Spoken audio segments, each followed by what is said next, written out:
You've been really forthcoming, too, about some of your struggles during that time that you were involved in some substance abuse. I read a quote where you said there were like 2 years of your Yeah, time during that yeah. time. You don't even remember? I was on the road and I was injured and I was a champion and I didn't want to quit. I had the no quit attitude, and yeah, Vicodin and vodka were Ooh, my closest friends and my wow. closest enemies. Sure. So I seen the light at the end of the tunnel. I had to get out of the wrestling business back then to save my life, and to I just wasn't happy. I wasn't happy at the time. It's not. I felt like a caged animal. Didn't want that.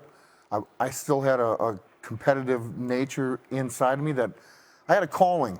I had a calling to go back and compete again, and I didn't know what it was, but I tried the NFL. I think the NFL was more of an scapegoat just to get out and to say that I did it and I tried it. Really? I was on the Vikings practice squad for, I was the last guy cut from the team. They wanted to send me to Europe they wanted to keep me, but they couldn't. And I needed to brush up, and I needed experience, and they wanted to send me to Europe, and I didn't want to go. It So. wasn't in your heart to do that. No, it wasn't. And then the next thing I know, I got a phone call saying, "Are you interested in fighting?"